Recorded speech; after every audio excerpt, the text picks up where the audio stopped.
정말 눈물 없이는 볼 수 없는 아름다운 인연 감동입니다. 저는 60 중반의 할머니입니다. 저는 한 대학교의 의대 교수인데요. 이제 내년이면 정년이 되어 은퇴를 하게 되네요.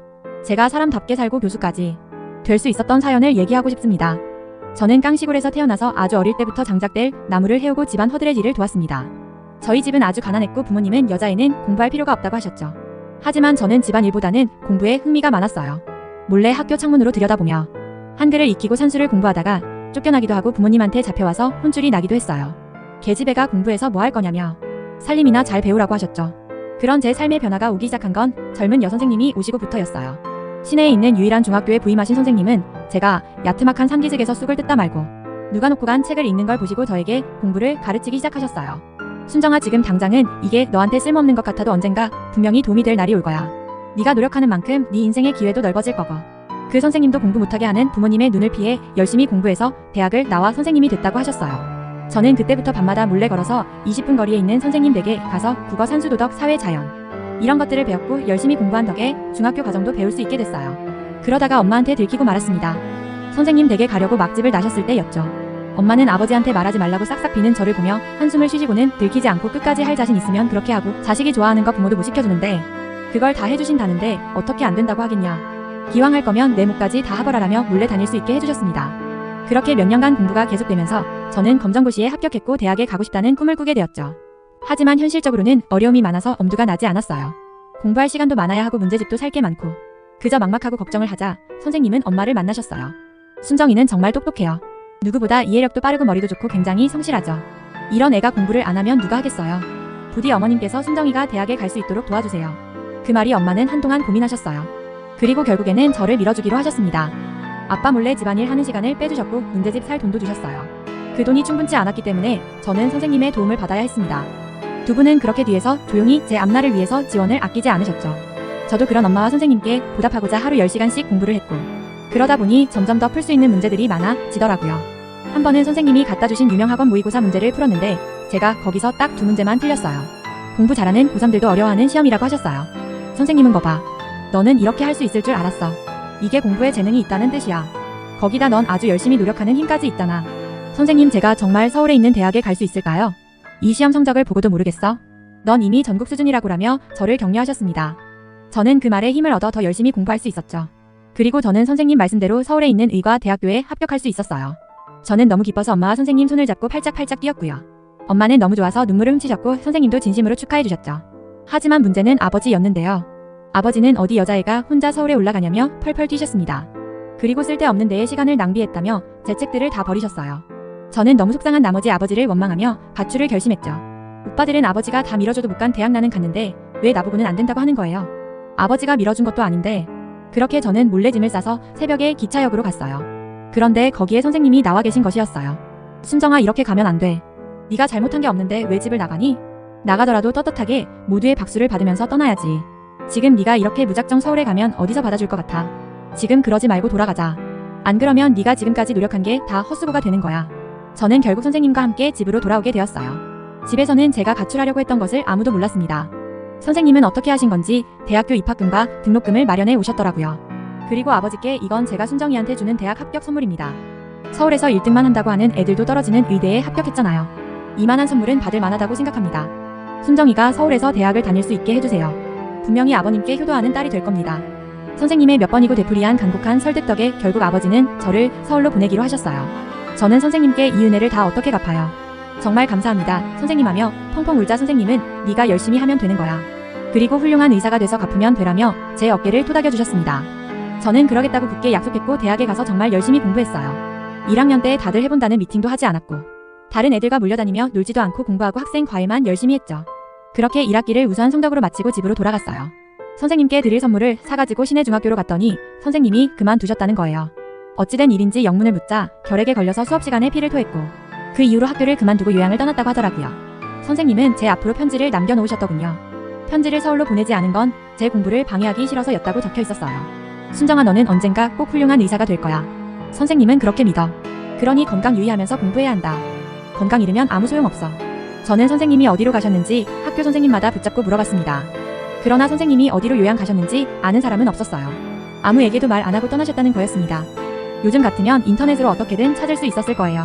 하지만 당시에는 그럴 수가 없었어요. 저는 선생님을 찾으려고 알만한 사람들을 찾아다녀 봤지만 결국 찾지 못했고 방학이 끝나 학교로 돌아가야 했습니다. 저는 자취방에 돌아와 책상 앞에 앉아 결심했어요.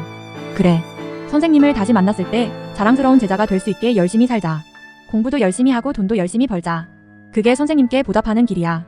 저는 그때 이후로 정말 더 이를 악물고 공부했어요. 잠 한숨 안 자고 며칠씩 공부하다가 병원에 입원도 해봤고 너무 책상 앞에 앉아 있어서 엉덩이가 온통 짓무른 적도 있었죠. 밥 먹는 시간도 아까워서 일주일치 주먹밥을 만들어 놓고 냉동실에 넣어놨다가 하나씩 꺼내 녹여서 먹었습니다. 반찬은 시골에서 보내준 김치 한 가지였고요. 어려운 의학 용어들은 다양한 연상법을 이용해 달달 외우고 또 외웠어요. 화장실 거울 옆에도 외워야 할 단어들을 잔뜩 써놓고 이빨을 닦으면서도 외우고 또 외웠습니다. 그렇게 열심히 한 덕택에 저는 인턴 후 봤던 시험도 레지던트 4년 후 봤던 내과 전문의 시험도 모두 한 번에 합격하게 되었어요. 시험에 합격할 때마다 선생님을 떠올리고 마음속으로 감사하다고 인사했죠. 그리고 좋은 기회가 있어서 미국으로 연수도 다녀오게 되었습니다. 그 이후 저는 대학병원에서 계속 일을 하다가 순환기 내과 교수가 되었죠. 그날은 정말 선생님이 많이 보고 싶었어요. 속으로 살아계시면 언젠가 꼭 만날 수 있게 해달라고 기원하는 날도 많았고요. 그러고 보면 선생님은 늘 제 마음 한쪽에 계셨어요. 저는 선생님을 잊은 적이 없었고 선생님을 대한다고 생각하고 환자를 진료했어요. 그리고 또 새로운 의학 논문들을 읽고 연구자료도 수없이 검토했습니다. 그랬더니 어느새 환자들이 제일 신뢰하는 의사로 저를 꼽게 되었고 저는 그런 말을 들을 때마다 속으로 이게 다 선생님 덕분이에요 라고 말씀드렸어요. 그 사이 저는 결혼을 해서 딸을 하나 두었어요. 딸을 낳은 날에는 돌아가신 부모님 생각도 많이 났지만 선생님이 만약 보셨다면 참 기뻐하셨겠지. 그런 생각을 했죠. 선생님을 떠올리며 딸 이름을 선생님과 같은 선이라고 지었습니다. 선생님처럼 마음 넓고 예쁜 사람이 되길 바래서였어요. 그리고 어느새 그 딸이 다 커서 결혼할 나이가 되었죠. 딸도 저처럼 의사가 되고 싶다며 의대에 가서 인턴을 하고 있었습니다. 엄마, 나 만나는 사람 있는데 엄마도 한번 같이 봤으면 좋겠어. 그래? 결혼까지 생각하는 사람이야. 응, 내가 지금까지 엄마한테 내 남친 소개한 적 없잖아. 이 오빠는 진짜 내 인연인 것 같아. 딸은 부끄러운 듯 쑥스러운 표정으로 말하더군요. 저는 그렇게까지 내키지는 않았습니다.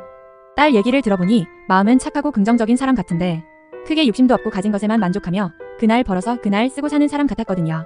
저는 제 사위는 좀 더 야망이 크고 미래를 위해 투자하는 인물이길 바랐는데 완전 정반대인 타입인 것 같아서 만나기도 전에 씁쓸했죠. 하지만 딸은 그걸 참 좋게 본 것 같았어요. 딸이 그렇게 좋아하는데 제가 보지도 않고 싫다고 할 수 없어서 저는 일단 그 청년을 만나보겠다고 약속했습니다. 사위는 고등학교 교사였고 아주 선한 인상을 하고 있었어요. 교사 사위라니 부족함 없다고 하시겠지만 전 욕심이 많았나 봅니다. 그래, 평생 고등학교에서 아이들만 가르칠 생각인가? 대학원에 가서 박사를 하고 유학을 갈 계획은 없고? 라고 하자 사위는 네, 저는 많은 가능성을 갖고 있는 아이들에게 뭐든 마음먹으면 할 수 있다고 가르치는 사람으로 남고 싶습니다. 제가 이런 데에는 저희 큰어머니 영향이 큽니다. 아프셔서 2번 교직을 쉬셨지만 큰어머니가 용기를 줘서 어려운 환경에서도 공부를 해서 자기 인생을 개척한 사람들이 많거든요. 그런 분들이 큰어머니한테 인사하러 올 때면 큰어머니가 자랑스럽고 저도 그렇게 되고 싶다는 생각을 많이 했습니다. 생각이 굉장히 바른 청년 같았습니다.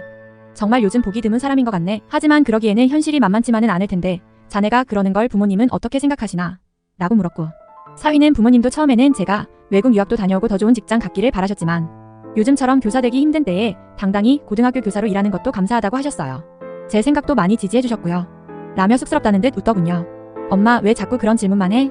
꼭 오빠가 교사인 게 마음에 안 드는 것처럼 나는 오빠 같은 사람이 더 많았으면 좋겠는데 오빠가 하는 거 보면 정말 존경스럽다고. 그리고 학생들한테도 인기가 얼마나 많은데 그래, 교사가 천직이야. 타고났다니까 라며 딸이 옆에서 지원 공세를 펼쳤습니다. 그렇게 좋은 뜻을 가졌다니 할 말은 없었죠. 제가 너무 속물처럼 느껴지기도 했고요. 남편은 큰 불만은 없었습니다.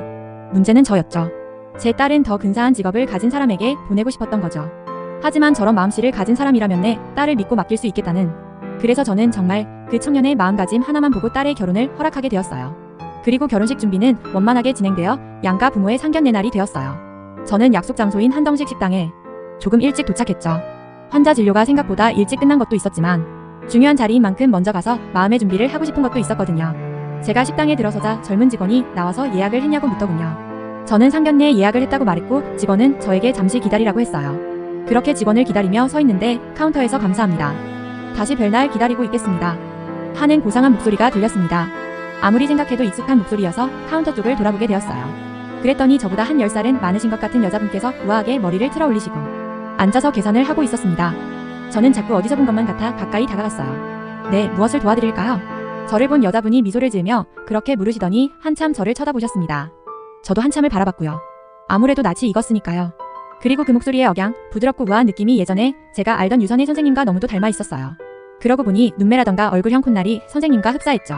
저는 떨리는 목소리로 혹시 유선희 선생님 아닌가요? 라고 하자 그분도 너 순정이니? 라고 물으셨습니다. 그 자리에서 눈물을 터뜨리고 말았어요. 상견례라고 특별히 신경 써서 했던 화장이 다 무너지는데도 아랑곳없이요. 선생님, 제가 얼마나 선생님을 찾았는데 어떻게 이런 데에서 만나요? 선생님 정말 보고 싶었어요.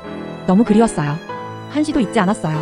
저는 통곡을 하며 그 자리에 주저앉았어요. 선생님도 눈물을 훔치시며 제 손을 잡으셨죠.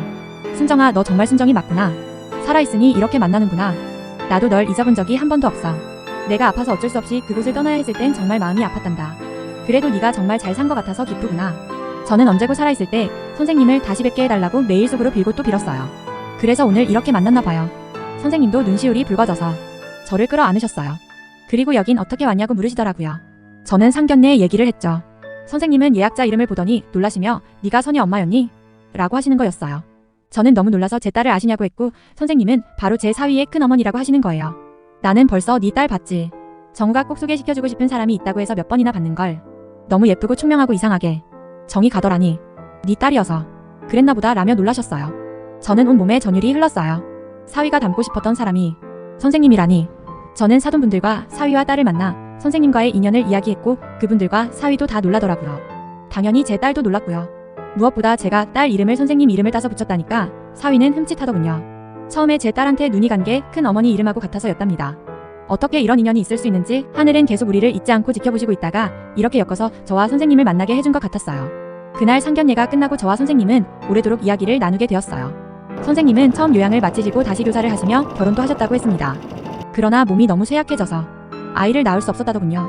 학교 일도 너무 무리를 해서 몸이 다시 나빠졌는데 그때도 폐가 문제가 됐다고 하셨어요.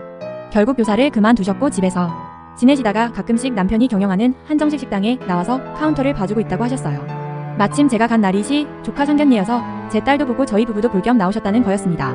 선생님은 제가 순환기 내과 교수라고 하자 그렇게 될 줄 알았다며 저는 꼭 해낼 줄 알았다고 자기 일처럼 기뻐하셨죠. 저는 선생님 손을 꼭 잡고 그래서 이제 몸은 좀 괜찮아지셨어요.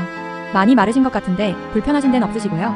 라고 물었더니 다시 몸이 안 좋아진 것 같아서 병원에 예약을 했는데 그 의사가 워낙 그 계통의 유명한 교수라 그런지 2달도 넘게 기다려야 된다고 하시더라고요. 저는 그 말을 듣고 돌아와서 호흡기 쪽에 내로라 하는 교수들에게 전화를 싹 돌렸어요. 그리고 대학병원 내의 인맥을 총동원해서 선생님이 VIP 병실에 입원할 수 있게 했죠. 난 일반 병실도 괜찮은데 이런 데는 어색해. 선생님, 이거 제가 은혜 갚는 거라고 했잖아요. 제가 선생님께 보답할 수 있게 해주세요. 선생님은 웃으시면서 알겠다고 하시더라고요. 검사 결과 선생님의 폐에서 종양이 발견되었고 암의 소견이 나왔어요. 선생님은 몸이 많이 약하셔서 수술에 대한 부담이 있었는데 워낙 초기였고 표적 항암 약물 치료가 가능할 것으로 보며 바로 제가 주치의가 돼서 치료에 들어갔습니다. 선생님은 우시면서 내가 순정이 덕분에 살게 됐구나. 고맙다 라며 계속 제게 고개를 숙이셨어요. 저는 그러지 마시라면서 꼭 건강하게 만들어드리겠다고 약속했죠. 선생님의 항암 치료가 시작됐고 아이들의 결혼식 날짜도 잡았습니다. 저는 해외 최신 논문들을 전부 찾아보고 미국 유명한 대학 병원에서 임상 진행 중인 효과 좋은 신약이 있는지 계속 알아보며 바쁜 날들을 보냈어요. 제가 있는 대학에서 연구 중인 치료제도 알아보았죠. 어떻게 해서든지 암의 전이도 막아내고 완전히 뿌리 뽑고 싶었어요. 선생님은 그런 절 보며 이런 좋은 의사를 만날 줄 몰랐다고 좋아하셨고요. 저도 너무 기뻤습니다. 제가 공부한 것으로 선생님을 도울 수 있게 되었으니까요. 힘들게 공부했던 날들에 대한 후회가 정말 눈곱만큼도 없었어요. 부모님만큼이나 제 인생에 큰 영향을 주신 선생님을 치료해드릴 수 있으니까요. 그리고 시간이 흘러 아이들 결혼식 날이 되었어요. 선생님도 그동안의 치료로 많이 좋아지셔서 곱게 한복을 입고 결혼식장에 오셨어요. 사위는 저를 보더니 한박 웃음을 지으며 90도로 인사를 하더군요. 저는 가까이 가서 사위 손을 잡았습니다. 내가 자네를 잘못 알아보고 이런저런 신뢰를 많이 했지? 미안하네. 내가 어느새 올챙이적을 잊어버리고 나 혼자 잘된 것처럼 살고 있었나 보네. 자네가 그토록 닮고 싶어하는 큰 어머니 유선희 선생님이 오늘의 나를 만들어주셨는데 자네는 더 훌륭한 제자를 많이 만들게. 아닙니다, 장모님. 저는 섭섭하게 느낀 적 한 번도 없어요. 그리고 선희가 좀 훌륭한가요? 아까우신 게 당연하지요. 저한테 정말 넘치는 사람입니다. 그거 잊지 않고 늘 존중하는 마음으로 살겠습니다. 저와 선희의 결혼을 허락해주셔서 감사합니다. 라는데 제 눈시울이 뜨거워지더라고요. 결혼식이 진행되고 딸과 사위가 우리 부부와 사돈 부부에게 차례대로 인사를 했어요. 저는 그 자리에서 일어나서 선생님 앞에 갔죠. 그리고 선생님께 큰 절을 올렸습니다. 선생님, 시골에서 나물이나 캐고 뗄감이나 주워 오던 저를 오직 책을 좋아한다는 이유로 공부시켜주시고 문제집도 사주시고 대학교 첫 등록금까지 마련해주셨습니다. 그런 선생님이 제 사돈 큰어른이 되어주셔서 정말 너무 영광입니다. 제 딸도 사위도 잘 부탁드립니다. 선생님, 사돈 내외도 저의 사정을 잘 알고 계셨어요. 눈시울을 붉히시더라고요. 다들 박수가 터졌고 그 가운데 우는 사람들도 있었습니다. 제 딸과 사위도 눈물을 흘렸죠. 안사도는 제게 다가와 저를 안아주더군요. 행복한 딸의 결혼식을 울음바다로 만들어 너무 미안했지만 저는 그렇게라도 공개적으로 사람들 앞에서 선생님께 인사드리고 싶었어요. 선생님은 건강을 회복하셨고 지금은 정기적으로 검진을 받으러 오십니다. 이제 제가 은퇴하고 나면 같이 여행이나 다니자고 하시네요. 저도 그럴 날만을 기다리고 있습니다. 이제라도 선생님의 은혜 보답하며 살고 싶어요.